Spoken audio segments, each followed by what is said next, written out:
Today's speaker, which is much more than a speaker. Today we have Constantin giving a wonderful workshop that I'm personally very excited to attend, from profit to purpose. And I'm very happy this is happening because with all the beautiful work that we're doing collectively and as individuals, our chakras are aligned, the kundalini is awake, but then how do we translate that into the world and into our work and into our life? So I want to give a big welcome to Constantin, who's the host, the guardian of this land, the father of this project. He has a past in entrepreneurship, business, companies. He's going to tell you a little more about it. And then he had a shift. And this that we get to experience and enjoy is a manifestation of the journey he's been on. So I'm very grateful for all the work you've done for making this possible, and very excited to hear what you have to share. Please give it up for Constantin. Thank you. So I would like to make this a little interactive, if you don't mind. I would like to sit here, so we are all maybe make a little circle. Maybe I just sit here. Thank you.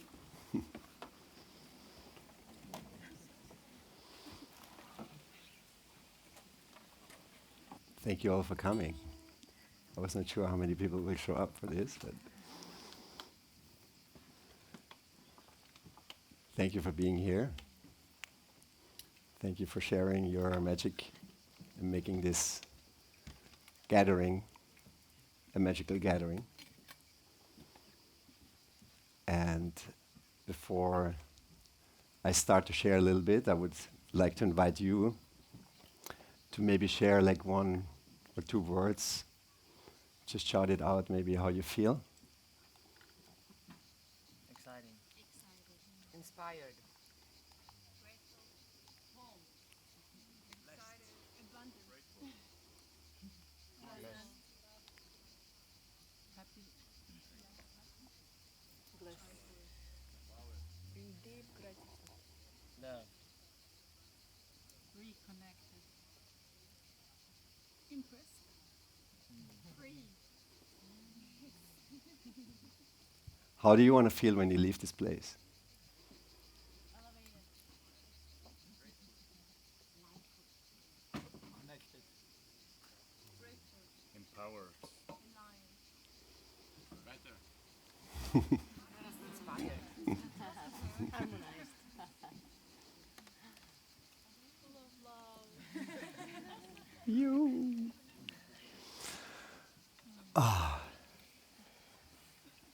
I think this will happen. It's happening already. So I would like to introduce myself. My name is Constantin. I just turned 51. Thanks for being here. That was a coincidence. It was not planned. It was my birthday and the opening. And I grew up in Austria, small country in Europe. And I grew up in a beautiful family with 3 sisters. One of her is here with her 2 children. Very loving family, even though they had their issues also, my parents, but they managed to stick it out and stay together and give us a lot of love. And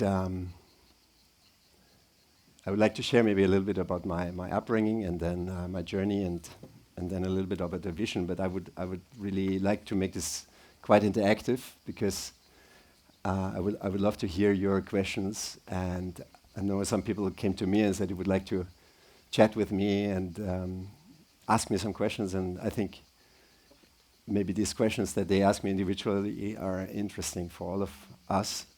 And I'm just one example. Like, I'm not like something special. I just have, I think, an amazing journey, and I'm super grateful for that.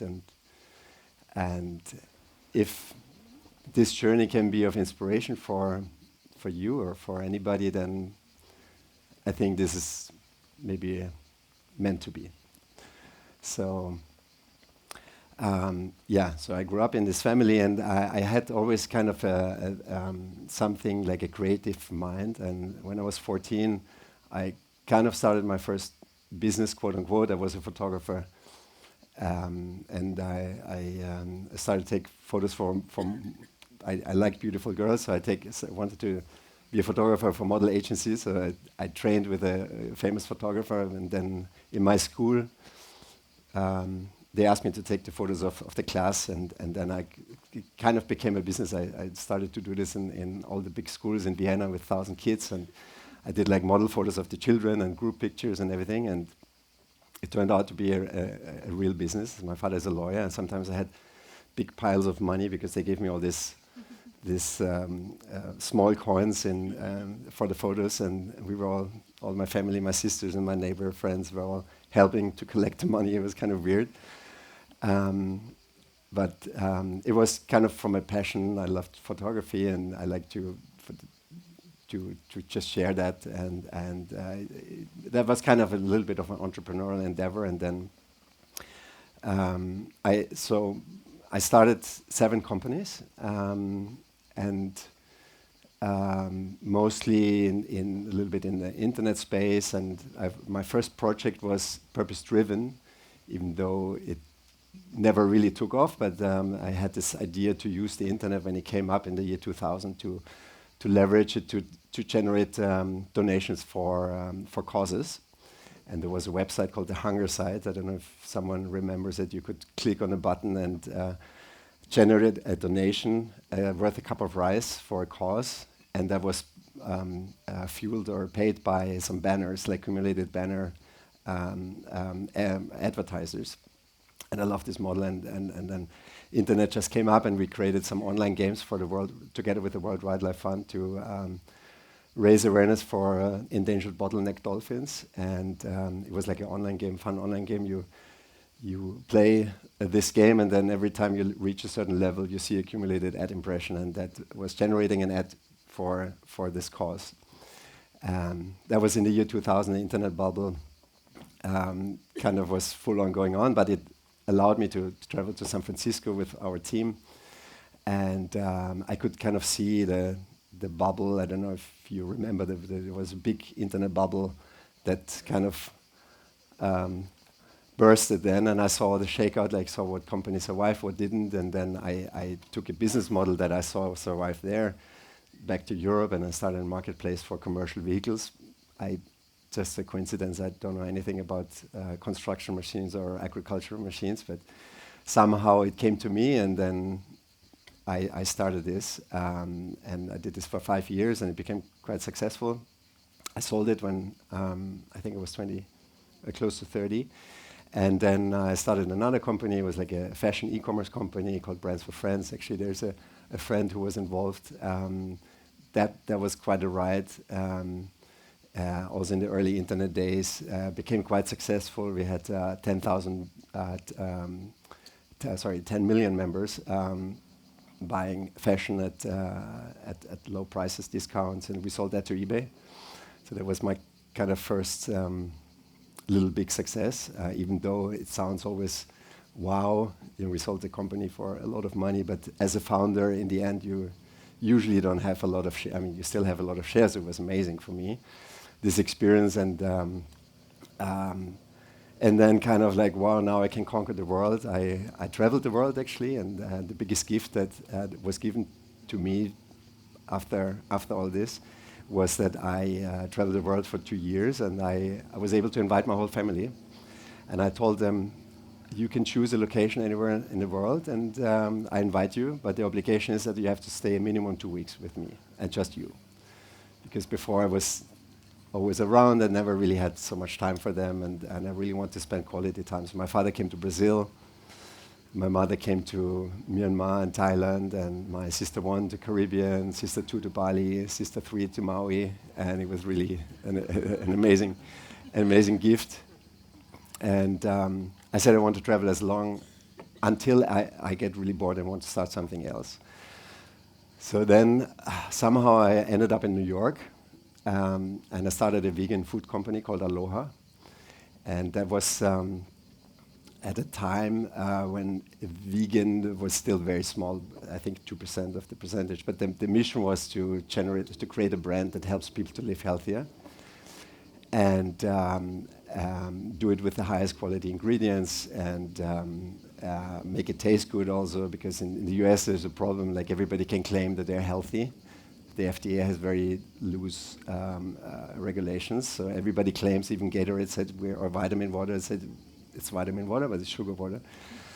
So that was actually quite a challenge for me, because there's a lot of companies out there that claim to be healthy, but they're really not. And now we are putting all the efforts into the ingredients and really try to make it healthy. But then, how do you stand out? So it was a challenge for me, like to start this company, because I put a lot of love in it, and it was a big challenge. But I needed it also, because I was flying a little bit high after the first successes, and it really grounded me. And then I left the company 4 years after 4 years, and now 10 years later, it's actually quite successful. Now it's in everywhere in Whole Foods and all the big supermarkets, and I'm really happy that it kind of took off after a while, but it took much longer. And it's actually one learning that I have also as being an investor in several startups. There's always a saying, and I see it from everything I did in my investments: every overnight success takes at least 10 years. So, and everything I did as a founder took a lot of immense efforts, really immense efforts. And now we all see the results, and you look on Instagram and it's like this picture perfect life, but there was a lot of hard work and sleepless nights, and almost like I didn't really feel it, but looking back, I'm sure I had some moments of kind of like burning out, dangers, but I somehow managed to never have it. But there's a lot of kind of really hard things starting a business. It's and operating a business, and it's like life, right? It's like this permanent up and down, and there's a lot of downs, and luckily there's also ups. And then I came back to Germany. I started another company, and at this time I kind of said, okay, I have the idea, put the investors together, but I have somebody else run it, because I don't think I'm a very good operator. I think other people are much better than me, and maybe the idea guy, my strength is to see trends and visions and recognize it and put the pieces together. And and also that worked out quite well. And what I want to share is what I started to do really early on was to write down my funeral speech. So I wrote that. I read that in a book. I think I forgot the name of the book, but it was an exercise. Write down your funeral speech. I was like, what the fuck? But then I started to do that, and it really helped me to zoom out and find out, where do I want to be when I leave this planet? What do I want to have achieved? And not just on a business level, right? What do I want my friends say about me? What do I want my neighbors say about me, my children, my wife? What do I want to have left when I left this planet? And I started to write that down, and then based on that, I trickled it down, and I still do it on milestone goals. As say, in 10 years, for example, when I'm 70, for 20 years, where do I want to be when I'm 70? And I did that. I think I started doing this 30 years ago, and it's funny. We just moved to a new place, and somebody brought me 3 pages from 2017, where I wrote everything, from business to body to relationships to everything. And it's really funny to read it. And what's amazing is that things happen like that. So for me, everything that I kind of manifest, I guess it's called manifesting, right? Trendy word. Everything that I wished for, in some capacity or even better, actually became reality. Just not immediately, and definitely with a huge delay, mostly, sometimes earlier.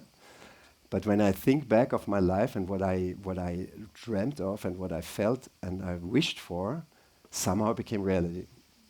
So that's really amazing. So I really invite all of you to write your funeral speech, and also from different perspective, like who speaks that funeral speech, right? I mean, and I lost a dear friend. He's like 48 when he passed, and it was very beautiful. There was during COVID. There was a online ceremony for his funeral, and it was so beautiful to see like all the different people of his life shared what their perspective on him was. It really moved me a lot, and it reminded me. I mean, this is we're not here very long, so and I think it's a game. I think it's an amazing game, and we can really direct this game and choose. I think we're the directors of this movie that we are creating for ourselves, and we write the script, and we are also the actors, and we can invite the cast, and the scenery and the location, and I think when you or we have this mindset, we can create really everything. And I've seen it. I've seen it, and I think you see it here because you're here. Even though we did not plan that, that's the magic also, that sometimes you dream and you think, your rational mind thinks this based on your experience, but then universe provides for something even more magical. Like, for example, this gathering here is more magical than I've ever dreamt of, and I never dreamt of organizing gatherings like this. So this just comes or came. So I was a businessman, and with all the things that you can imagine, you know, the good things that you see, and also not the good things that behind the scenes. And I was a guy that I found out later had a lot of traumas, and I didn't know about that. So I was like living a little bit inspired by James Bond. In the old movies where, you know, many women are around and flashy sports cars and this kind of flashy lifestyle, and this was a little bit also my generation. I think we all looked up to James Bond, right? Like, and you have to get more, you know, money and fame and material things. And I did live that, and I enjoyed it also a lot, actually. I partied. Like, I did all the parties that are probably called unconscious, and I really enjoyed it. And I had an issue with relationships. I had like my first girlfriend. It was a very beautiful relationship. The first time I opened my heart fully, I was 18, and then she turned out to cheat on me with my best friends. So continuously, so my heart went from fully open to kind of close, and then what I didn't know, I only found out much later, that this closed my heart. So I was running around with a closed heart for 27 years, something about that. I was not able to love. Like, I had relationships, but I never was able to say I love you. I was fucking around, and I was looking for some kind of love, and I didn't know why. Like, what was this? Like, why I always like knew and something, and like I never knew exactly what it is. I thought it's normal. James Bond does it, so it's quite normal. And then something happened. I was in a relationship 7 years, and she's an incredibly amazing human being. But again, I was never fully in love, and. But I felt like, okay, maybe it's meant to be. And she said, I want to marry, so married. And then she always said, we want to have children. So I said, okay, I'm not really feeling it, but I just surrendered to the flow. And then we got married, and then very soon afterwards, it turned out that this is really not working out. And then it was kind of a big shift and a little bit traumatizing for me also, because I felt like, okay, this is it, and then it was not it. And it coincidentally fell into a time, the separation, when I just sold my last company, and I was free. So I was like, okay, now I'm free. And I remember the words of one of my best friends. He said, after he got out of a longer relationship, he asked me, hey, Constantin, have you ever thought about your life? I was like, not really. I mean, I do this funeral thing, but thinking about my life, not really, because every vacation I spent like with all my buddies, either partying or kite surfing, and I was never alone somewhere, never. And always working like crazy. And then he said, you know, Constantin, I think now it's a good time for you to spend some time alone. And he went camping to Tarifa. I was like, okay, that doesn't call me, but maybe there's something else. And then I reminded myself that 10 years ago it was now 15 years ago, I had like an experience with ayahuasca outside of LA. It didn't change my life. It was not life-changing. It didn't really, I was like, okay, I tried it. It's interesting because I had some mini enlightenments, bing, bing, bing, where I had question marks, but the setting was also not so amazing, but I thought maybe there's more to it. And so I thought, I was asking, so where does this medicine come from? Okay, Peru. So for some reason, I had a calling to go to the roots, like where does this come from? And I did a lot of research and asked many friends, and somehow I got guided to Peru and to a tribe that works with the Shipibo tradition. And I was in a very remote, very simple, pure retreat center that serves the medicine. And before that, first time in my life, I spent 5 weeks by myself. And one day I went kite surfing and I dislocated my shoulder, and then they said, oh, don't go to a doctor, there's Maria. She's the local shaman. Go to Maria, she will fix you. So Maria, an elderly woman, beautiful elderly woman, she brought the shoulder back into place, and then she said, Constantin, if you want, in the next days I can meet you again and maybe give you a little bit of an energy healing. And I said, yes, it sounds wonderful. And then I met with Maria, and she said she can see the colors red and white. And she told me, you know what, Constantin, my life has changed when I said thank you. But not for the big things, but also for the small things. Thank you for the sip of water. Thank you for the flower that's blooming next to the street. And she said, my life has really changed when I started to build a relationship, a love relationship with the universe. When I start to talk with the universe.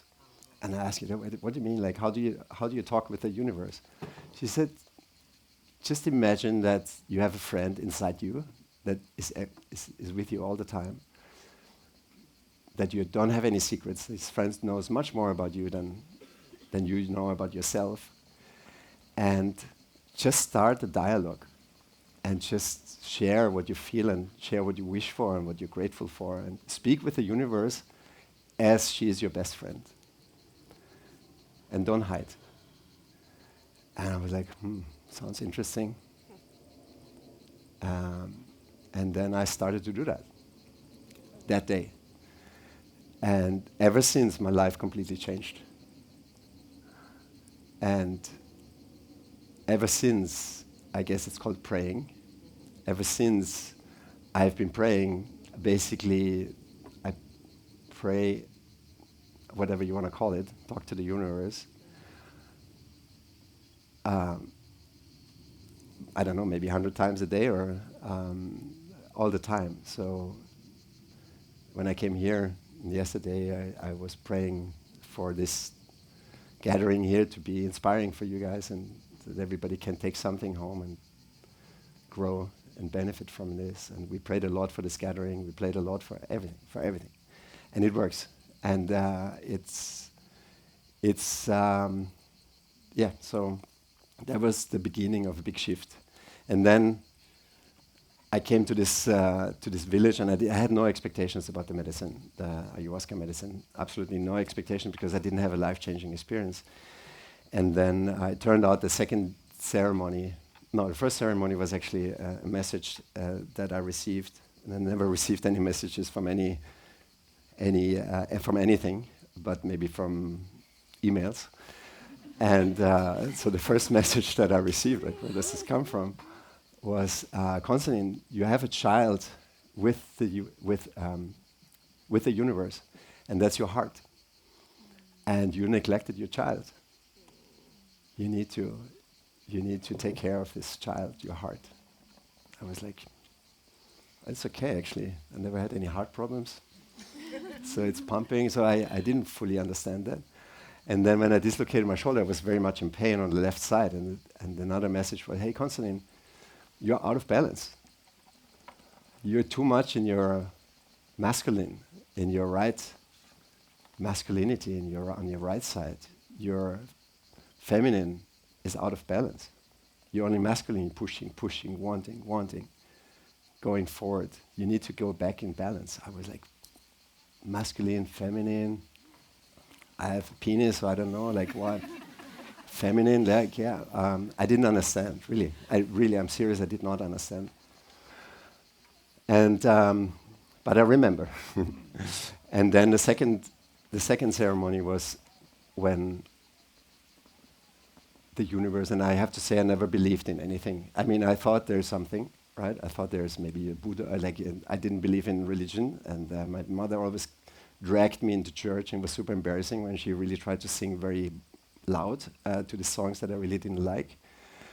And I didn't feel church. I didn't resonate with any religion. And but all of a sudden, the universe spoke to me. And this is something that's probably not explainable, but it was like the most magical, cosmic theater that came to me, and I realized what we all talk about, we all one. And it was a very big realization. It was basically, I felt God is speaking to me, and God told me that I'm part of him or her. And Christ consciousness is actually not something that we see on the cross in the church. It's actually in me. And it's not only in me, it's in every single person that was in this big shuhu, in this big shala. And all the spirits in the shala communicated with me, and then I realized, okay, there's really something else, which I did not believe. But after this moment, I went from a non-believer to a knower. So now I don't believe in the universe. I just know. I know, however you want to call it, God, universe, love, sun. It exists. So that was my moment. That changed everything. And then I received more messages. The message was, hey, Constantin, you are gifted with certain gifts. Like every human being has certain gifts.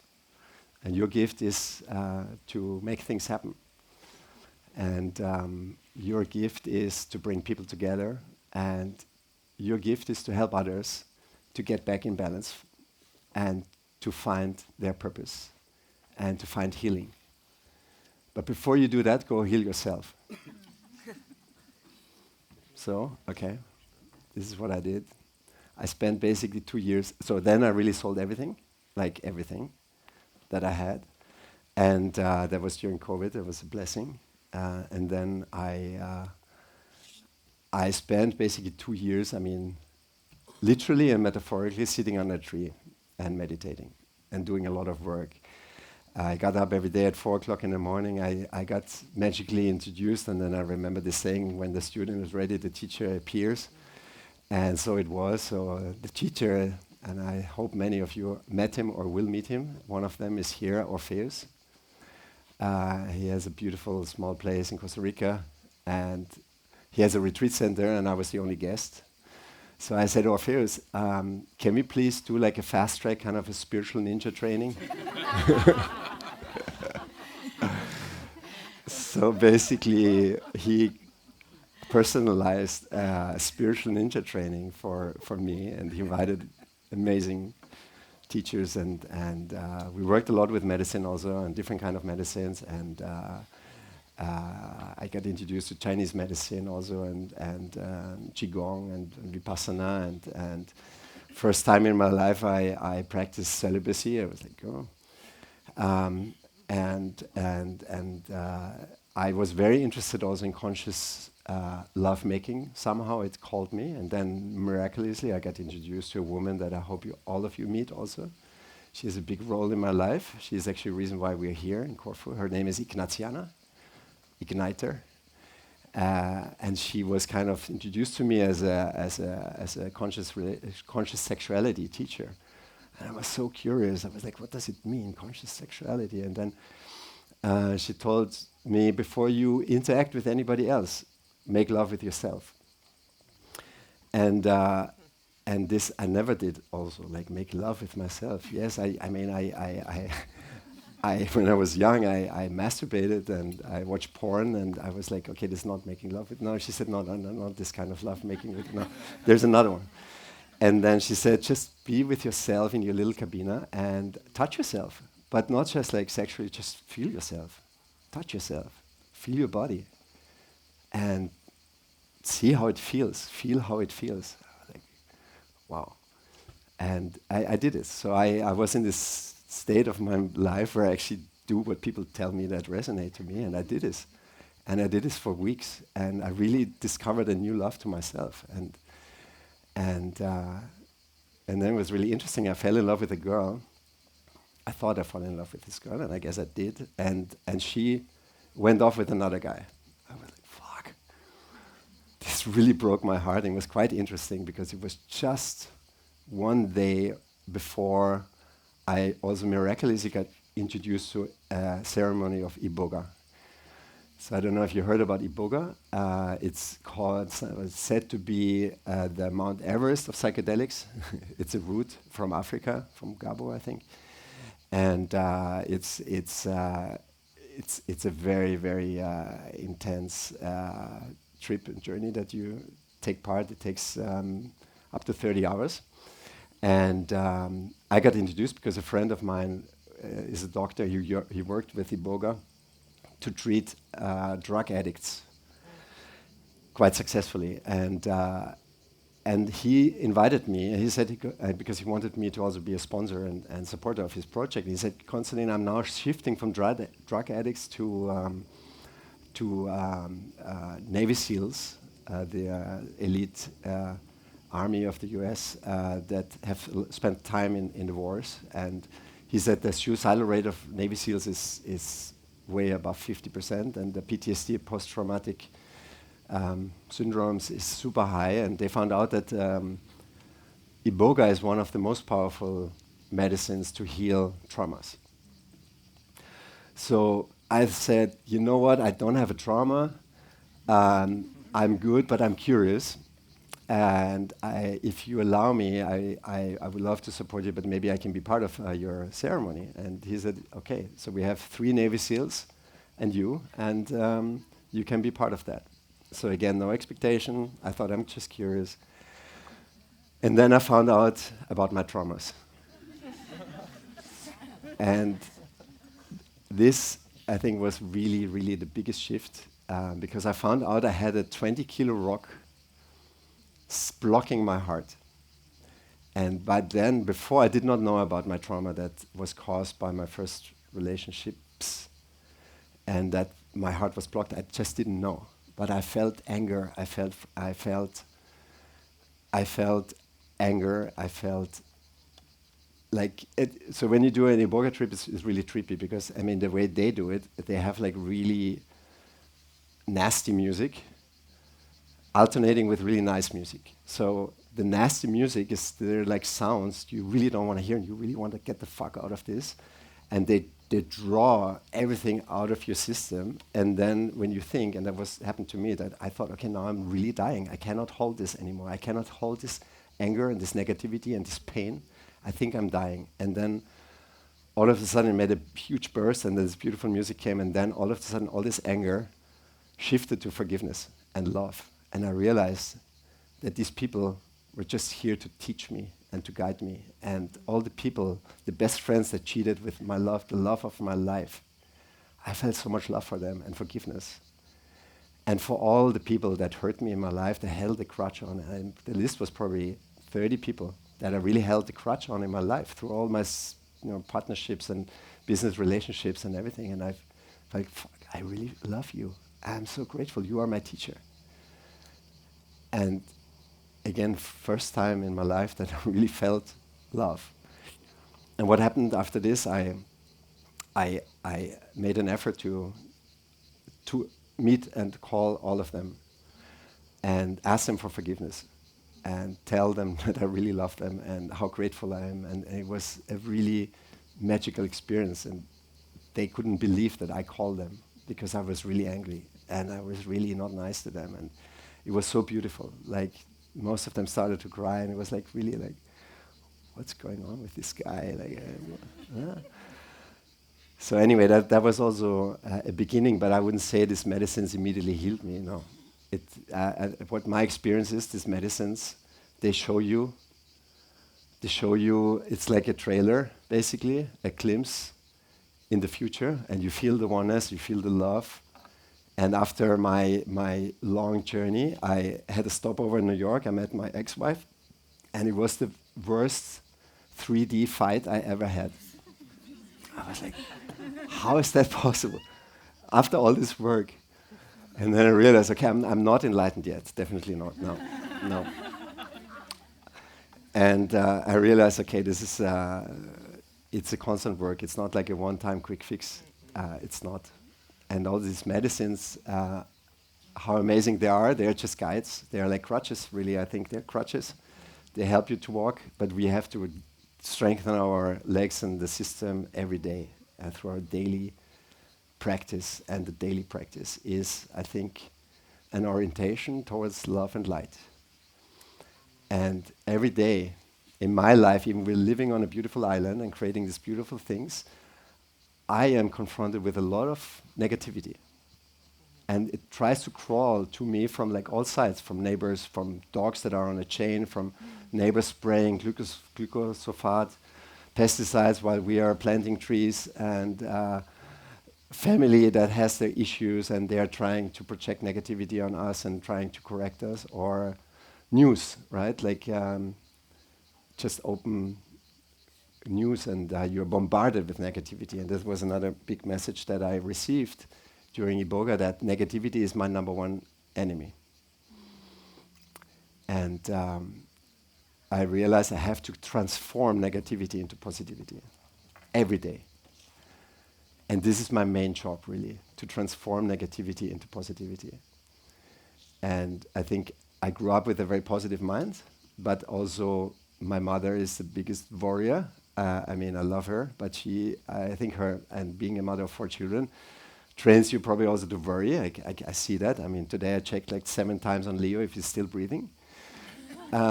So I think it's quite normal, but I think we all of us grew up in a world that's pretty fucked up and good at the same time, but I think really fucked up in terms of completely out of balance. And also that's something I just realized, giving birth to a son and becoming a father. I did not know that when I was born 51 years ago, my mother, first of all, I got sucked out with a device.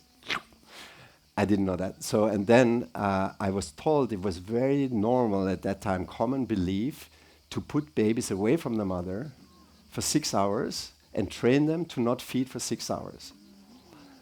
And I couldn't believe it. I was like, are you kidding me? Like, and then I ChatGPT, and yes, it was very normal at that time.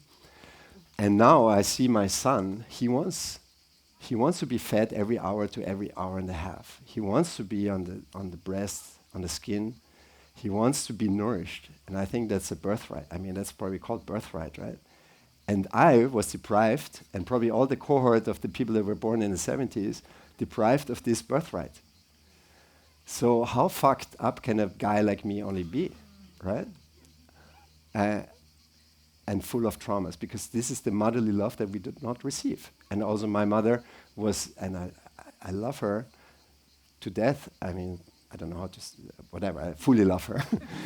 But she told me that when I was born, she was building a company, and I was just there, and she put me in the kitchen that was like 3 rooms behind, and she let me cry. So this is how the most of our neighbors, and maybe many of you and us, grew up and were born. And I think, in general, I think one of our biggest tasks, and you guys are here because for a reason, I think you're all light workers, or I think you're all healers. And I think the planet needs healing because after the Industrial Revolution, everything got out of balance. Everything, the whole world got too much into masculine. Everything got machinized or industrialized. And I mean, you know it, we all know it, right? I mean, our grandparents, they were growing their own food. They were born at home. They were living together in family in one location. They were together. They were living the life of their tribes.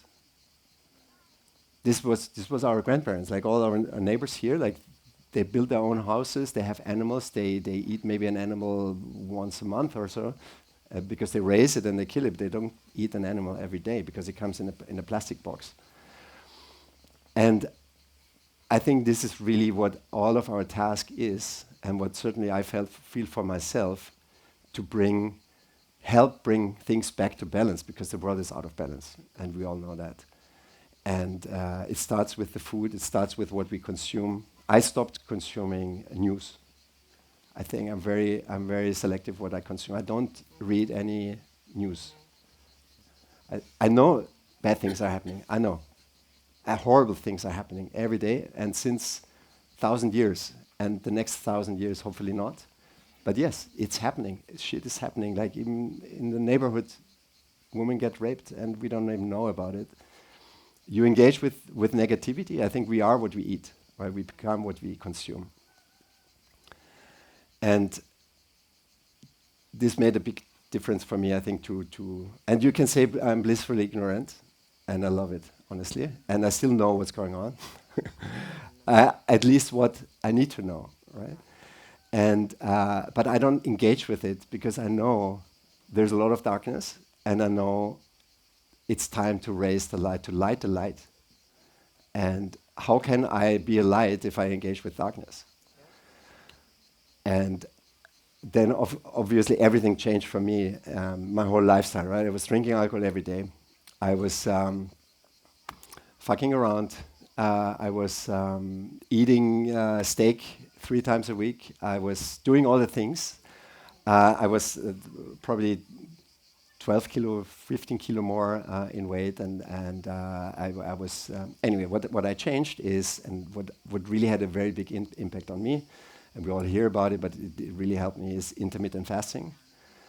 I tried to fast between 14 and 16 hours. I completely skip alcohol. Like in the last few years, I maybe had like 10 glasses of wine, and I love it. I really love having a glass of wine also. And I drink like 2 sips and I'm hammered. And I get it that people do it. But it's just about like what, how. And I changed also the way of how I relate. Before I would say I was lying. I was in relationships and I was cheating. Even though it's an open relationship. But did I tell her I'm meeting another girl? No, I was at a meeting. So I was lying to myself. Like small little lies, right? It was very present. In business, you're exaggerating business plans and everything. I was lying, let's face it. And I realized I'm not gonna lie anymore. I like my phone, I had the longest password you can ever get, right? Like because I was always scared, and whenever I received a message, I had to like, oh, hopefully she doesn't see it. But like, who am I lying to? It's me. Yeah. And what happened after my transformation? I was like, wow, this is amazing. There's still so much to heal. And then I said, okay, now I really want to consciously fuck around. Before it was not conscious, but now it's conscious. So I followed a hashtag on Instagram called Tantra, because I thought, yeah, Tantra lovemaking is amazing. So I followed this hashtag. And there was this beautiful girl that posted something about yoga and tantra, and I sent her a blue butterfly. And she sent me a blue butterfly back. I was like, okay. And then we met, and then we had amazing time together, conscious. And then when I left her, I told her, hopefully you don't think we're going to get married and make children now, right? She said, no, no, no, of course not. Yeah. So the child you saw, I think, and and so neither I nor Evie were ready for a relationship, because I came out of a 7-year relationship, she came out of a 7-year relationship, and she really didn't want. She wanted to consciously fuck around as well. And we said, okay, we are not ready for a relationship. We like each other. Let's explore the world. Let's travel the world. Let's do yoga teacher trainings in India. Let's travel for 2 years. And then, and we were not committed. I mean, I was like, I don't know what it is. I really love. I did it yet in the Amazon with the Yawanawaz, and I every day I sent her like a 1-hour voice message sharing my experience, and she was like, what's wrong with this guy? And anyway, we decided, and there was also a magical gift, because there was another girl I was seeing at the same time, and I realized like this Evie doesn't leave me, like her spirit. And then I was with the other girl, and Evie saw that on Instagram, that I'm with the other girl, and I felt when she was in Europe and I was in Brazil that I felt her spirit is like going away. I was like, fuck, I feel something, and I had a feeling I never felt before, and then I thought I lost her, and then I realized, okay, that's it. I really, this was like so I told her, listen, I love you. And she thought, yeah, I tell this every time, but this was the first time since 25 years I said somebody, I love you. And I want to be with you and nobody else. And I want to be with you. So this was the beginning of our committed relationship. And then we said, okay, let's travel the world for 2 years. Let's start in Europe. Let's start in Corfu. Because I was here with Ignatiana before. She showed me this place. And at the beginning, I didn't want to come here. She said, let's come to Corfu. I looked it up and say, this is just like ugly concrete. It doesn't even have a charm here, like whatever, Mykonos, or like there's no nice villa, or I don't know. I don't see beautiful people here, but she said, hey, trust me, come here. There's something you don't see on the internet. So I came here and I felt it. I felt it with Ignatiana already, and then I met Evie. I said, Evie, come here, let's start here. We rented that little house over there. There was like a little concrete house there, and then after the first week, we did a mushroom ceremony together, and both of us received the message, hey guys, you're not going anywhere.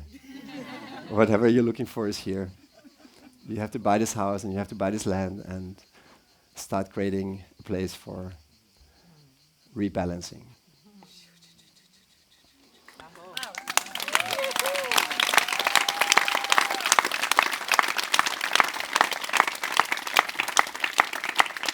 So that's what we did. The next day I called the guy, Niti, want to buy your house?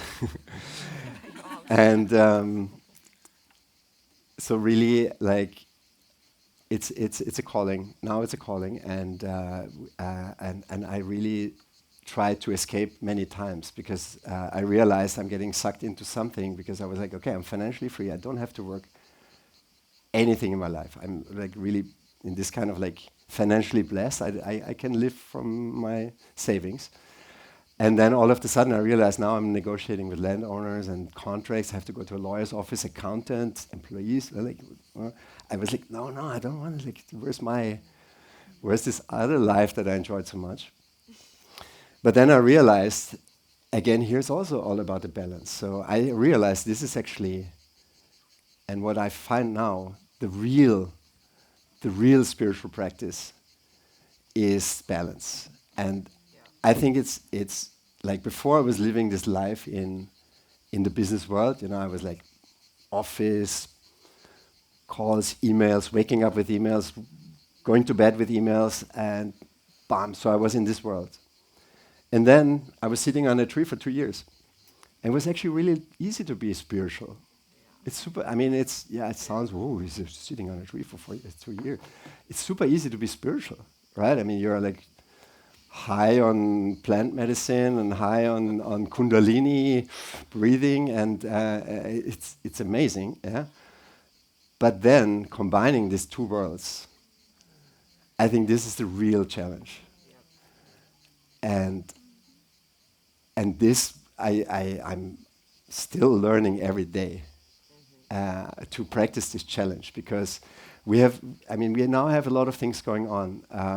I think we have probably 100 people living from my savings now that are working with us in this whole production. And there's many other things. Like I receive a calling and I try to push it away and say, hey, I don't want to do this. But I received a calling to protect this pristine land here around us, around the Colibri Farm, to not be bought by some investors that want to build a luxury villa and put it on Airbnb, and it destroys this pristine nature. And we find this land here is more than a land. It's a sanctuary. This is a healing ground. It's a sacred space, and I feel this calling to do this. And I've seen, and you all have seen it in Bali. What happened to Bali? What happened to Tulum? What happened to Ibiza? These magical places all got destroyed, right, by investors. Now these big Russian investors spend like hundreds of millions in building these things, and we feel as guardians of this land and caregivers of this land that we have to, and we feel this land is talking to us like, please, it's going to happen. If you don't protect us, it will be on the market, because it will be on the market and people will build like a really ugly apartment complex, and it's like everywhere, and they're gonna do it here. And do you want that for your children, for your grandchildren? So I'm receiving this calling and I try to push it away. So I have been negotiating and talking with probably 150 neighbors who are all amazing, indigenous of this land. And slowly, they are understanding a little bit. They are scared. Rich guy tries to buy everything. And also here I learned, like with my startups, we raise hundreds of millions and pump it up and sell it. Yeah? This is not sustainable. I think what we are trying to do here is different. We want to grow sustainable, organic, gluten-free, and healthy. And our vision now is, and this feels like not our vision, it feels like the spirits of this land. It sounds very woo-woo, but it really feels like that. And Evie, who is here with Leo, she received a message that Leo is kind of a representation of the spirit of the land. And she is much more connected even than I am. But we feel the spirit of this land is talking to us and say, hey, please, we want to create this place that is a healing sanctuary for people, and we want you to share that. And do it, and you start with this festival, you bring amazing light beings like you guys, magicians, call you guys magicians, colibris, here to feel the energy and to co-create with us. And it's not for everybody. Some people are here, they're not feeling it, and some people are really feeling it. And those who are feeling it, and we have this beautiful example of Anouk and Yuri, who were at the first Colibri Festival. They met each other here, fell in love, moved here, and now they are helping us. And we heard from other people that they got inspired by the last Colibri Festival. Now they're starting their own festival in Costa Rica. And we heard from another being that started a festival inspired by Colibri Spirit in Taiwan. And I'm sure there's many other stories that are happening without us knowing. And I'm sure you will create many more stories like this. And I think this is our role. Like we are medicines. I think we are all medicines. And observing and being now, I'm working now with more with nature and the permaculture principles, and permaculture is nature principles really. Like everything is beneficial for the whole organism, like every insect. And you think it's a pesticide? No, it's a medicine man for something. And that's how I feel. Like we are all medicine. We are medicine. We have medicine in us. We are medicine, and we are angels. Everybody of you is an angel, and when you say something to somebody because you feel it, that's divine guidance. And that's how you change other people's lives. And you don't even know that you say it. Some people come to me and say, you know, Constantin, you said this and it changed my life. I was like, I didn't even know that I said that. I didn't want to change your life, but it just happens. And this is, I'm sure, all of you maybe don't know it, but you are doing this. And I think if you want to fuel this with your energy and make it a prayer again, and then it's really also working. So our vision here is to create a colibri hive or a harbor or a colibri supercharging station. So really what we're doing now is just an example. We want to create a showcase, really, like a blueprint, like a prototype who goes into production afterwards. And this is, somebody was complaining with me, hey, Constantin, you say co-creating heaven on earth, and I've been waiting in the line for food for an hour. You think, and I pay X amount for tickets. So you think this is co-creating heaven on earth? Do you see the word co in this co-creating? Like, I'm not. This is a co-creation. And I know we make a lot of mistakes, really a lot of mistakes. We step on people's toes. We fuck up big time. Can you imagine how happy the neighbors are there, that live there, this elderly couple? Not happy. That we try our best to maintain a really good relationship. But yeah, we step on people's toes and we try to do it with respect, and we try to invite them and to be inclusive. And it's not easy. It's really not easy, and we get a lot of pushbacks. And what I do now is basically I decided the only thing that makes sense for my life is to put all my savings into this, into creating a sanctuary and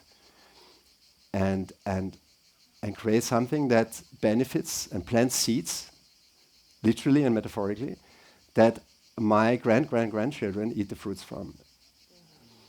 And this is literally growing plants and seeds, and this is metaphorically by inviting you guys, being an inspiration for each other, inspiring people that inspire us so much, because they are teachers like, for example, for me, Orpheus or Rio has been a big inspiration for me, co-creator of this festival, godfather of the festival, Tony, who all helped get this there, and so many people that are here. Like, invite the inspiring people, the teachers, and we want to invite all of you to be part of this.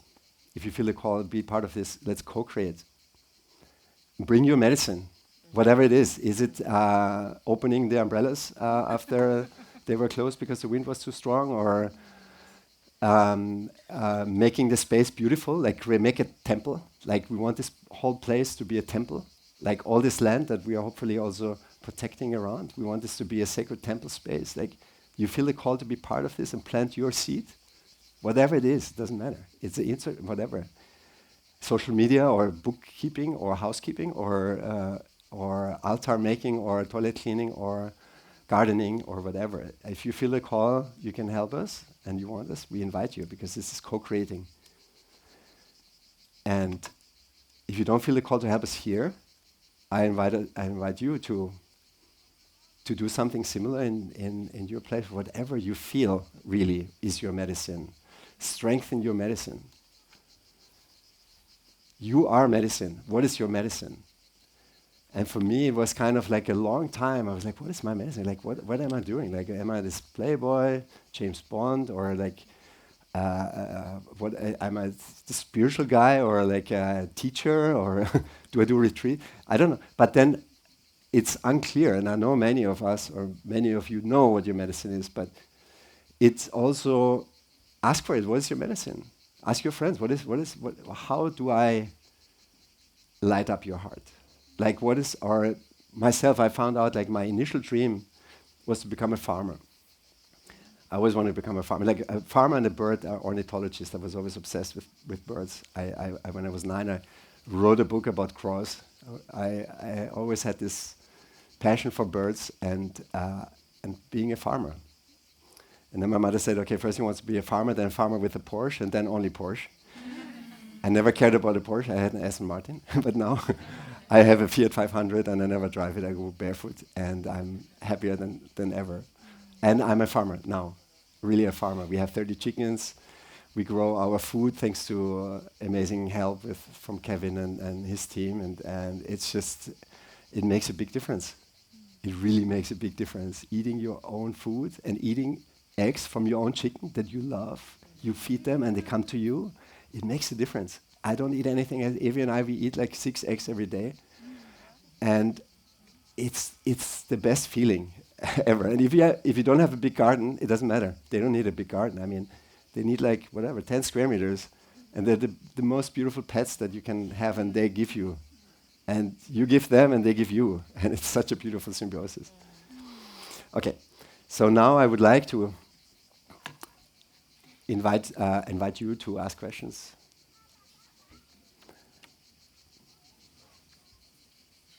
How does it work with the teachers that you invite here?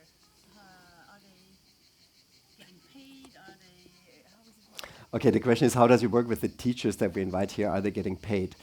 So, yes, they all get paid. And there's this big thing with the energy exchange, right? Right now, the energy exchange is that this festival, even though there's, I think, maybe 600 people, costs me 300,000 euros on top of what we make. So you can say losing, but we invest to make this. It's 500,000 production, and we generate income of 300,000. So this is a donation, but not a donation. That's a seed. That's my seed that I'm planting, and because I know at some point it's gonna be, yes, we are paying the. The quality is really good. Yeah, but it doesn't matter. I think everybody deserves some kind of energy. Actually, like Claudius, he was helping us with research for accommodations for a glamping village that we want to create, and he did it in exchange for a festival ticket. So. And some people, and we support the Yavanovas. Like every year, I think around 100,000 I'm giving from my money to support the Yavanovas because I believe that it is important to support indigenous tribes. And we want to support the artists also.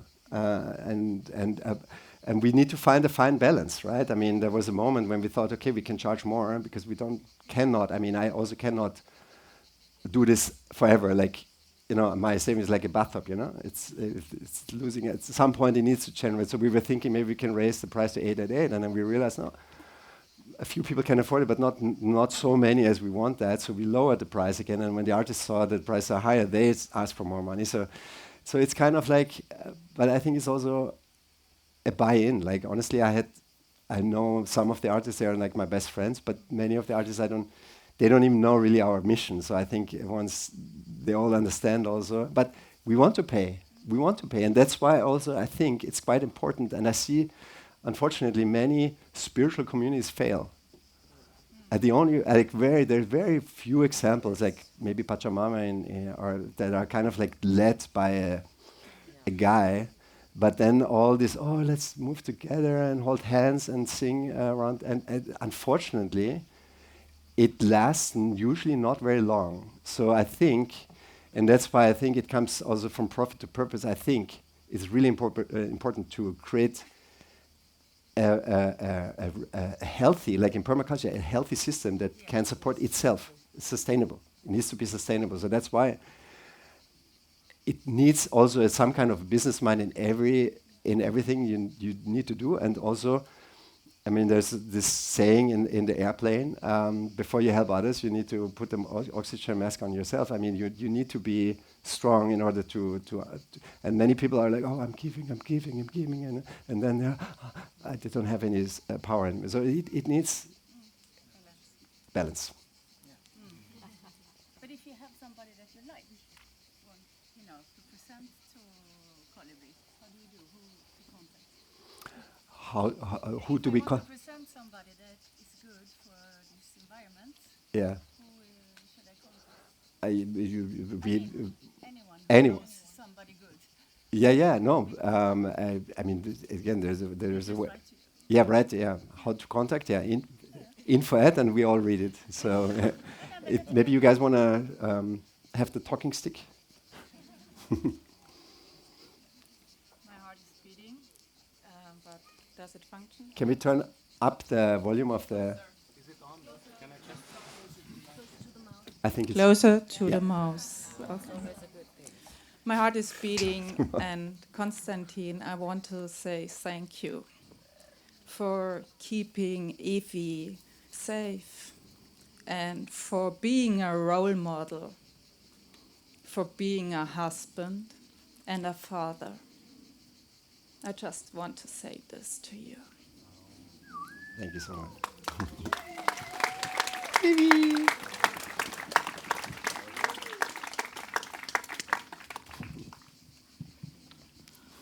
So nice. Hi, Constantin. I came from Argentina to be here with all of you, so super, super happy. I would like to know your experience with the Yawanawa. I cook maize in ayahuasca with the Shipibo, but how is your experience working with the Yawanawa experience there? Yeah.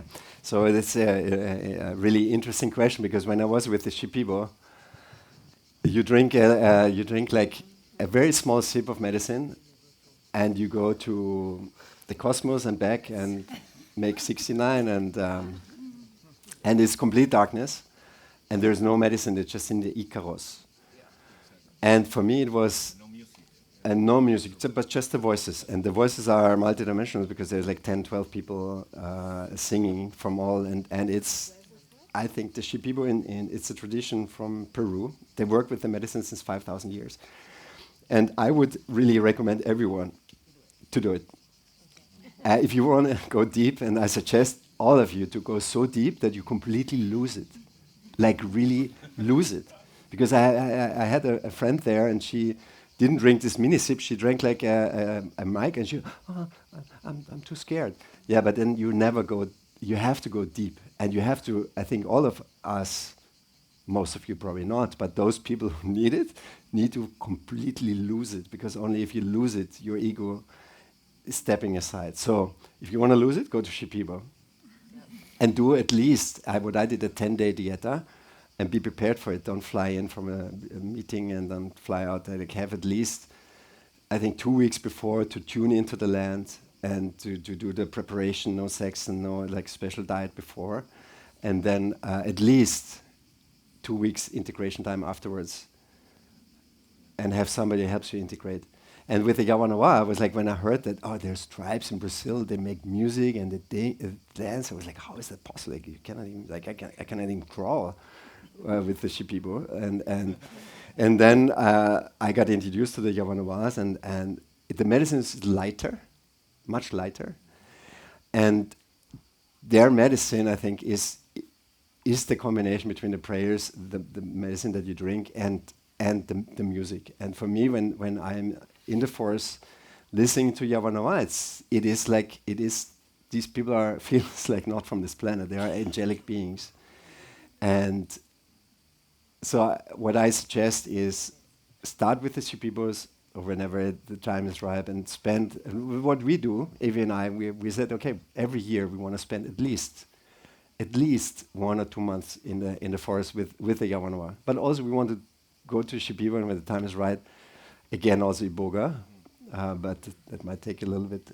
But yeah.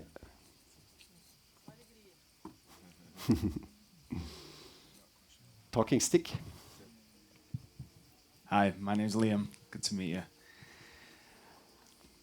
I might need to get clearer on my question, but my question is, when you've been focused so much in your masculine, building a business for so many years, and then you go onto a spiritual path, like, what are some of the practical things that you did, or did it just come naturally when you had so much healing that you found that purpose, or found the purpose for you to channel that energy with balance again? Because I feel like I've been on that journey. Yeah.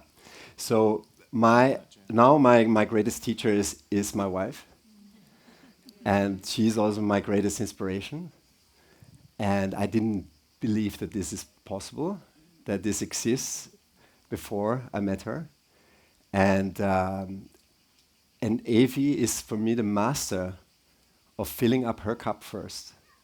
So the shit can hit the fan, and there's like 1 million things that need to be done, and people are waiting and meeting, and she is so focused on filling up her cup first that she steps on people's toes. Like people are upset with like friends. Oh, she doesn't talk to me. Oh, she doesn't like me. Or like even her parents. Like now we are like in the 40 days postpartum, and she says she really wants to keep our home sacred, and it's not against anyone to not be allowed. But she says she just gave birth, and for herself she's still healing from the birth, and the baby's healing. She sets boundaries. She sets really, and I'm a nice guy. And for me, sometimes it's awkward seeing like even like some people, oh my God, and she's, I don't want to hug you right now. Sorry, it's not about you, but it's I don't feel it. I don't want to shake your hand because I love you, but I just don't feel like that. And I'm sometimes awkward, but then she does it to protect her space, her energy field, and no matter what, she takes every day at least an hour to swim or to stretch or to eat in silence. She said, when we eat, we don't talk. We don't talk because she says she only puts 2 things in her mouth. And she wants to keep those 2 things sacred. Maybe you can imagine what the other thing is. And so we never go out for, rarely we go out for somewhere because we eat at home. We make eating a celebration, a spiritual practice. And we really, and she says, this is something we grew in the garden. And can you taste how different this tomato tastes from the one that we bought in a supermarket? But how can you experience this when you're like, yeah, so what do you do? Or like I was reading in my business days a book that says never eat alone. Always networking, right? So, bullshit, no. Eat alone and celebrate and be in the moment. And another, like really, I hope all of you meet Ignaziana. She's the most underrated teacher, I think, that's out there. She's super humble. She's not active on social media. She was my coach, I would say, in conscious love making, but so much more. And she said, Constantin, you're not at home. What do you mean you're not at home? Constantin, you need to be at home. Are you at home? And honestly, I'm, even now, rarely at home. Because I don't know how you call this, but I'm an idea machine. Like I see opportunities and potential and to-dos and like in every single moment. And we have to be she says at home means like, can you feel your belly raise and sink? Can you feel your heartbeat? Can you hear the chicken from the neighbor? Can you hear that? Can you hear the birds? Are you at home? So my advice to you is, or to all of us, is make it a real practice to be at home as much as we can. And then it flows. And so be at home, whatever it is. You can do handstands, you can go run, but don't run with a podcast. I think it's not. If you go run. Don't check your emails when you wake up. Like we have no phone, nothing until 10. No meetings. Oh, we have to have a meeting. Oh, yeah. Maybe next week or maybe in the afternoon, but not before 11. Our sacred times is the morning. We got a little addicted to the stimulants, cacao, matcha. Gets very easy. It's good addictions, but also it's good to stay away from time to time because it can be really addictive. But yeah, make it a celebration. Make your life a celebration every day. And it's so important because this is not a sprint. Like this is not a sprint. It doesn't matter what you do, it's not a sprint. It's not even a marathon. I think it's a long, beautiful hike. And let's celebrate that hike and make breaks and look back and enjoy. And for me as a guy, and I think for everyone, I think stretching is super important. Call it yoga, call it stretching. I think that's super important. I think breathwork, whatever variation, for me, Kundalini is very powerful. Wim Hof, whatever. No, you know much more, but it doesn't really matter. Whatever makes you feel grounded, and being here in the ocean, being like lying naked on the stones, and praying. Like for me, again, pray all the time, and especially when you go to bed, and say thank you. Say thank you for everything. A sip of water. For the most non-obvious things, say thank you. And this will light up you. This will give you so much. Like I have a beautiful friend. He taught me a gratitude prayer, and it was like a ceremony that I give a rose to everything. I give a rose to the sun. I give a rose to the moon. I give a rose to my mother. I give a rose to this person that just said something really nice. Like, and after this, I feel like super high on life, and then there's many things, but I think being at home is probably the the number one advice that is probably also the hardest. Be at home. Be at home. Also for me, honestly, I was always not at home because I've never had like an own place. I was living in Berlin, living in New York, and I was always like, yeah, Ibiza, here, Tulum, Maui, Caribbean, blah blah blah, flying. But and then I see many friends. Oh, we go to this festival and this festival and this festival and here and there. But then they're not really grounded. I think anchoring, like look at nature. Like it was not normal to. I mean, we're all colibris, I know. And for some it is normal, but I think most of the animals and the plants are really grounded in one space, in one area. Find your home base and really anchor in.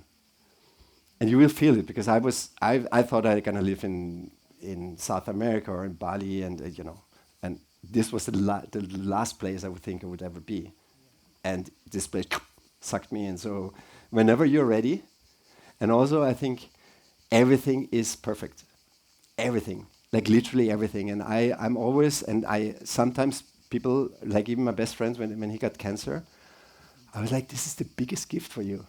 You have cancer because you're a fucking angry person.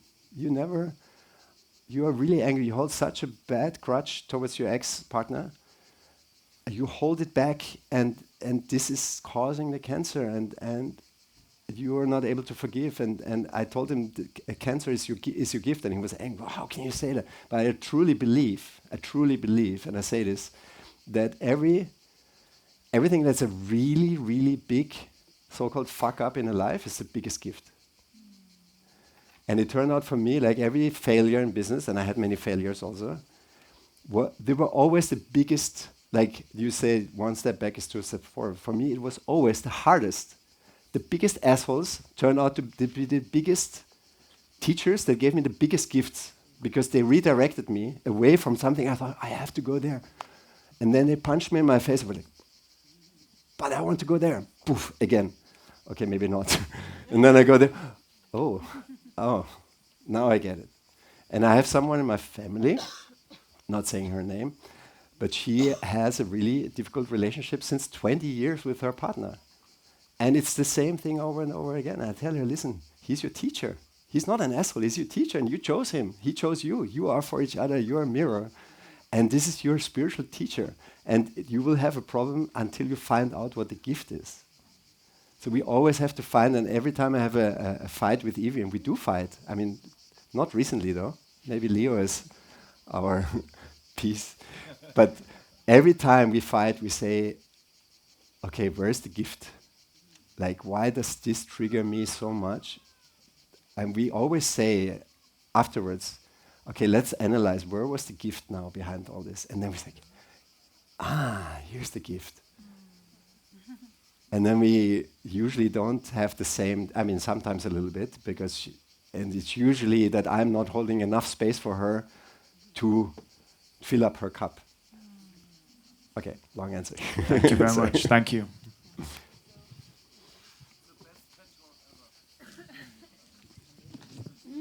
The what?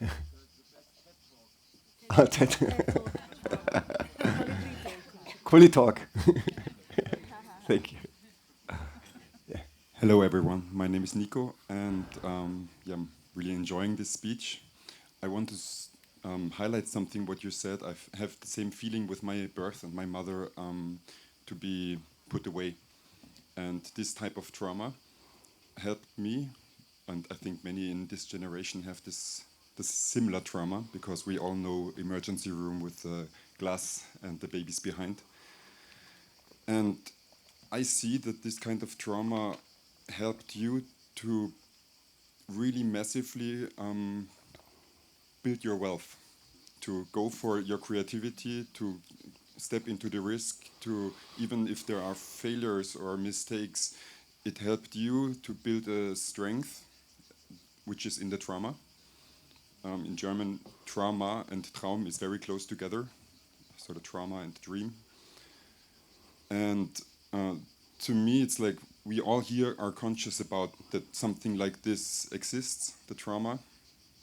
And there are a few wealthy people out in the world who came on this conscious level pretty late, like you say, cancer. Steve Jobs, he died on third chakra cancer, and he prayed, he meditated, he built a company, but he could never let really go and give back. And my mother told me from her grandmother, give while you live.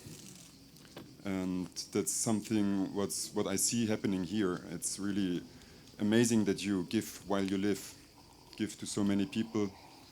And I was talking to this man with a blue hat back there, and he said, free energy, we need free energy. And money is something that's blocking us from that. And the free energy that we all have is our heartbeat. It's beating every second almost. And if we unlock that creativity, what you said, we have these colibris that we go out in the world and spread what we experience here. And the question that I would like to challenge you with this question: how can we what's the word? Get in touch on this conscious level, on the level of the heart, with the people who are still in the trauma, still working on building the business, still fighting against each other about resources, about land, and how can we stop them, make them feel and see, and breathe? What do you think? Very good question. So, when I had my first aha awakening, wake-up call in Peru, I was like, okay, I found the Holy Grail. It's ayahuasca, and all of my friends need to come with me because I found it. So I told the guys, I reserved the place, I said 100 people are coming. I invited, I think, 300, and I think 2 said yes. And the rest said, no, I'm scared. No, I don't take drugs. No, I'm afraid to lose my edge. No. And I was really frustrated. And I came home. I thought I'm Messias. Now I need to convert you. No, eating meat is wrong. No, you drink. My parents, like, you drink. This is really bad. You watch news. This is really bad. I thought I had to convert them, be a missionary. And that was really bad, ugly for them and for me. And all my friends, and the more I try to convince somebody, the less I know it's working. So it's like, and now I realize, okay, you can pull on a fruit that's not ripe, but it's not tasting good. It's not good for the fruit. It's not good for you. So that's why we say now, don't pull on the fruits that are not ripe. When they're ready, they will come. Just be an example. Just do what you do. And be yourself, and they will look at you. And I like, Andy is here too. Andy Trumler is here. He's the least guy that I would have expected to be here. Some of the people I would have least expected. They were like, "What the fuck, Constantin? I saw your post, and what the fuck is going on with you? Like you?" And then they are still like they thought, okay, he lost it. Like many people really thought I lost it completely, definitely. speaking about Jesus Christ and Christ consciousness and really literally also my family and my friends, literally I know they had like separate group chats behind the scenes, so he lost it.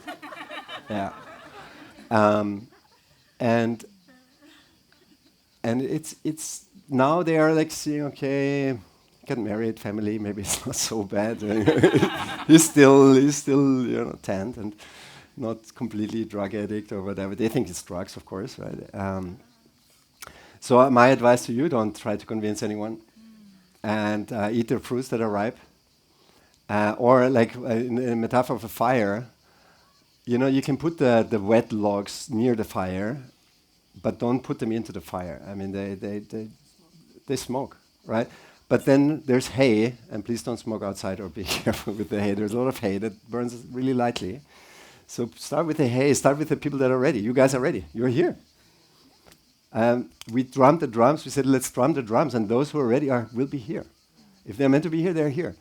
And for my old friends, and I had a big quote-unquote friend circle, I just see like a handful of them are here. They're not here. So, and I don't want to convince them because it doesn't make sense. So just do what you do and do it fully and be. And the rest will happen.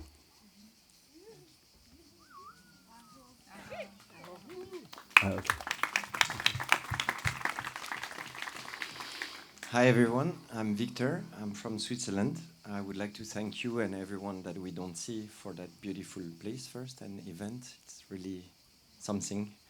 After hearing all what you said, your journey, this beautiful result here, I would love to hear about what are your main or are challenges, because we're here. So it will be amazing to hear what are now, that little rocks in your shoes, or what could we help solve in that journey and project? Thank you for asking that. A lot of things. So the vision is rather big. The vision is to create a school that teaches our children what they wouldn't learn in a normal school. Connected to nature, inspired by the tribes, and bridging Western and ancient wisdom. Our vision is to create places where people like you can live. And also there we were thinking in terms of biodiversity, not only one cohort of people. We want people that maybe don't have the means, but are super creative, and then also maybe some people have the means and have other energies that they can. Usually the people that I know that have a lot of money are not really creative or are not really inspiring, I mean, in that sense, but they have a lot of money. So, and they want to be part of this. So our goal is to really be a bridge between different cohorts of people that are ready.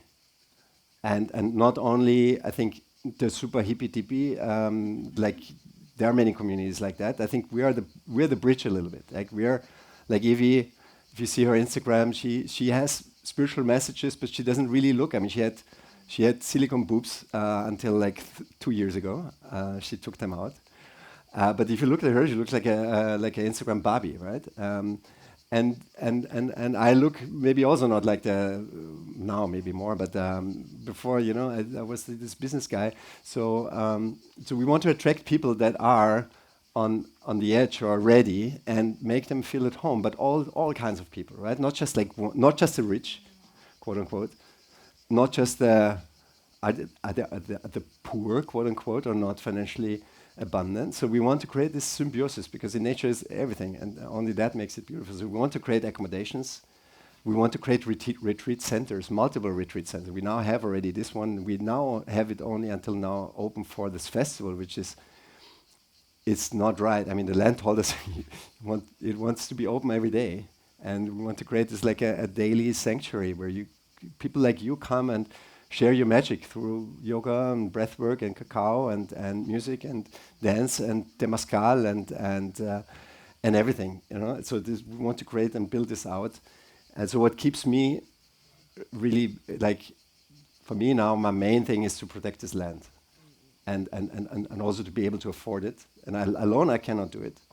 I really also don't want this kind of investor thing, because every time I brought in investors, they invest because they want a return on their investment. It's usually money, right? And I don't see this here is the right energy, because then they say, no, we don't want a yoga deck, we want a helicopter landing pad now. So so I'm still trying to figure that out, honestly, because my cup is you know, I'm giving everything I have, but it's definitely by far not enough from what is needed to make this work. And I think to make all this work, it might need maybe 100 million over the next 10 years. So if there's somebody who feels inspired, and I know there are people that have billions on their bank account and it's just sitting there, and I know it, how it feels. You know, you have your online account, it's just a number. It's really just a number. And it's ridiculous. For me, it's like, okay, what do I do? It's a number. Do I have it sitting in this .com number thingy? Or do I put it in something like this that I can share? And I can tell you, this was the best investment that I do, and it's losing money, but what you shared at the beginning, what people share with me individually, you don't need to share it, I just see it in the eyes of the people. I just see it in your eyes.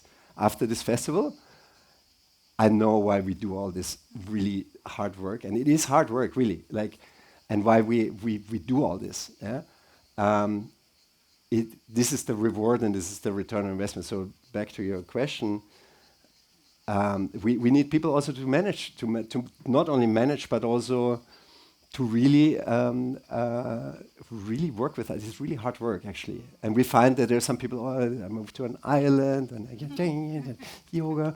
And it's, yes, we want you to do that, but also we want you to really work really hard. And it's really rewarding also. And we do work really hard. And we have people that work super hard and they're happy. Like Ines, and I wish for you to meet her. She's very shy. She's a beautiful girl. She's our hardest working worker. Like, she builds stuff, and she's a beautiful girl. And every time we see her, and it can be the most stressful situation, she has this ping. We're like, on what are you? She's on nothing. She's just high on life, and she loves it. So, but it's her dharma, you know. And then we had this other guy, and he said, yeah, I want to work with you guys. But then he was like super stressed because he really didn't want to work. He wanted to be in the water. It's fine too. But it was not good for him and not good for us. So. And I think there's a role for everyone, and we are really inviting.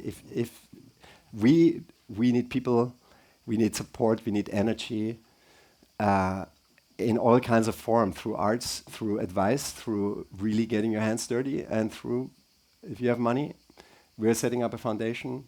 We're trying to build a business that generates money without commercializing it. I think this is super important, because I see projects that are just like money. Private equity owned, like money. No, this destroys the vibes. I think this place has a soul because it has a soul, and the soul is not money driven. Harsh.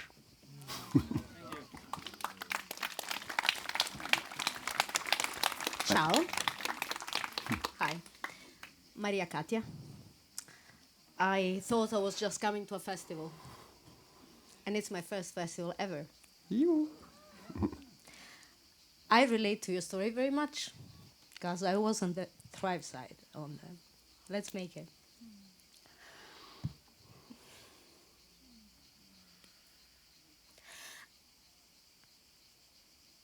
I am actually feeling the emotion. I'm not emotional right now. I'm feeling the emotion because this morning I came to a class. I thought it was Kundalini, but everybody was doing Om. I thought maybe I'm in the Om class. So it was another experience of life doesn't give you what you want, it gives you what you need. And this guy was saying, when did he know he was in the right place? And he said, because he had tears coming out of his eyes, and I am feeling that.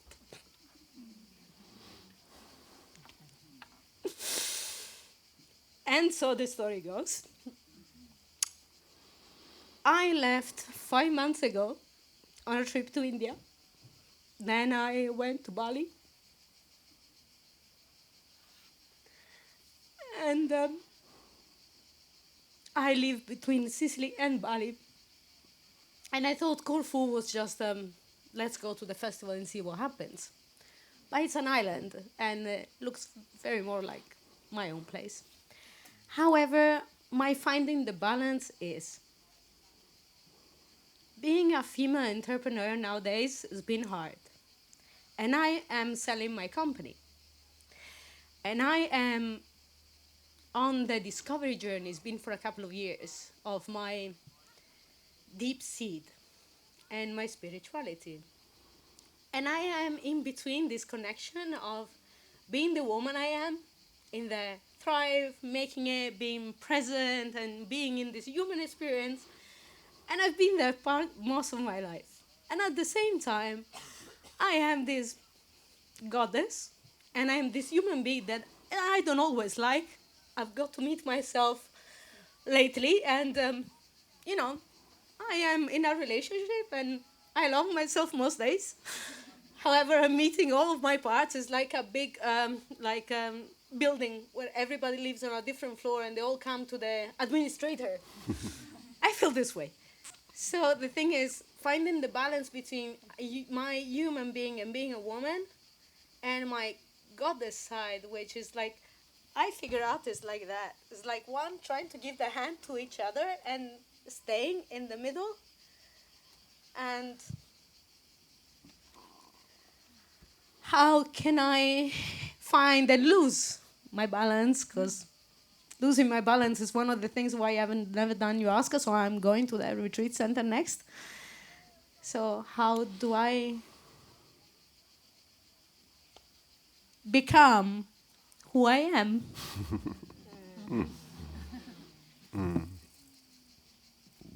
I guess that's the question, right?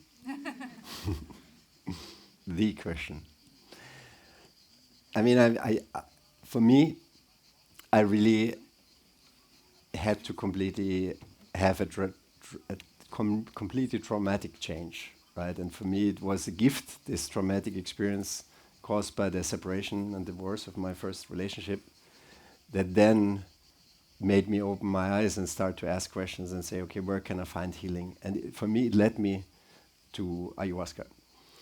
And for me, it is the medicine.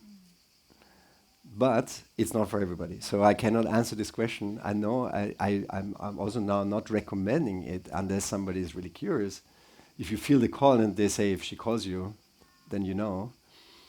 But again, I recommend, and since you're an entrepreneur, I know like you're basically the same like me, just from the other, from the left side, or the right side in the left. And it's I think a problem of our time. Again, more the women want to be men and to be too masculine. And I think we need to break open.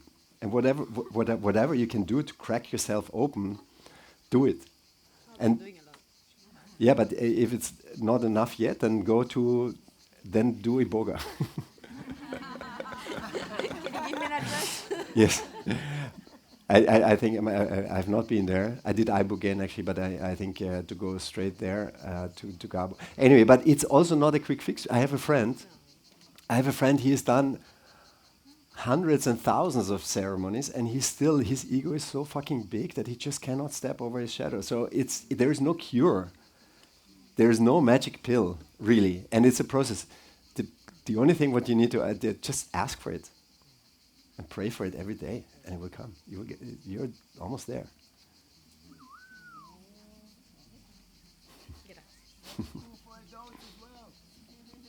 What? Yes, of course, School of Life for all ages. Yeah, school for all ages and adults. Yeah. Okay, I hear our Julia. Is one more question, or are we? Time. One more question. Do we have the? Oh, here.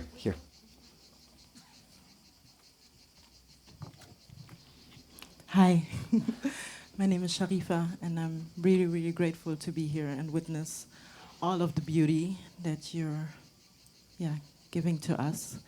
And I have a very personal question. When it comes to profit, finances, relationships, because when I'm listening to you, then it's like, okay, yes, you did all that work and become that wealthy man, and then falling in love with that woman, and now creating all those things together with her.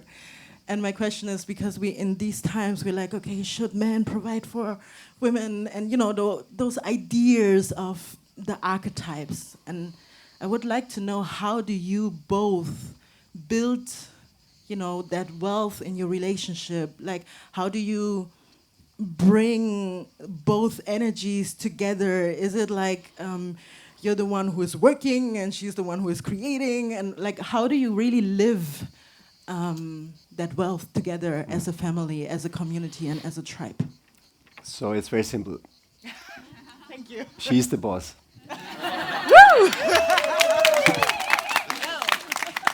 And I'm not just saying this because she is my queen, and she, obviously, like a colibri needs to have two wings, right? If one wing is too strong, it flies in circles, right? So it needs to be balanced. And I think we are probably the bosses for each other. But for me, I see like what she says to me. If she says something and she's super brutally honest, like really honest, she's the most honest person that I know, and I love her for that. Like really, no bullshit. And she's my mirror. So and she is the feminine. She has more intuition than me. And even like if there's a big decision, she's my guide. Sometimes I feel something, and she doesn't feel it, but she says, if you feel it so strong, then it's right. And then she supports me, unless she doesn't feel it. And then there's a clear no. By the way, we want to buy a really big boat and to host retreats on a wooden sailing yacht with 14 cabins that can sleep 40 people. So we can have this on the ocean. What do you think about that? Without helicopters, just mahogany. Anyway, so this is anyway. No, it's, and I didn't know that this was possible, but it is really like how we treat it. I try to serve her really. I try to hold the space for her, and she's my guide. She's my wisdom,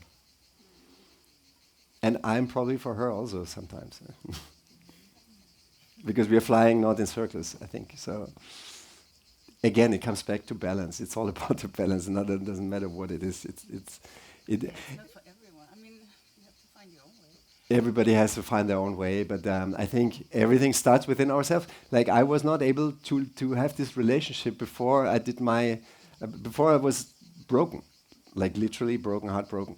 Before I was not able. I was the same human, but I had to do the work first, and I have to fall in love with myself and recognize love in myself in order to recognize love outside. So that's why I think it's so important to do the work. And it's not just like, I go to a retreat. No, the work is on a daily basis. Ow.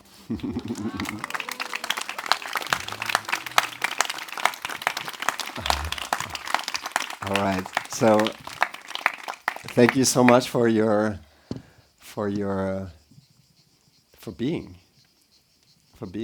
here. Thank you. It's actually the first time, I think, the first time that we're kind of like really sharing this a little bit more, and it's really what is for me a huge difference to my old life, because I've been accumulating, but I didn't share. I mean, I shared maybe with small circles, or here and there, but for me, like what I feel is this energy wants to be moving. Like, let's move energy, and if you have this maybe not so popular problem that you have too much money on your bank account, most people that I know that have too much money, they're miserable because it's stuck energy. It's stuck. Let the energy flow, and it doesn't matter if your energy is money, or if your energy is your voice, or your kindness, or your passion. Let it flow, and share it. Hush, hush, hush, hush, hush, hush, hush. Thank you so much. Thank you, Thank you, thank you. We are with you.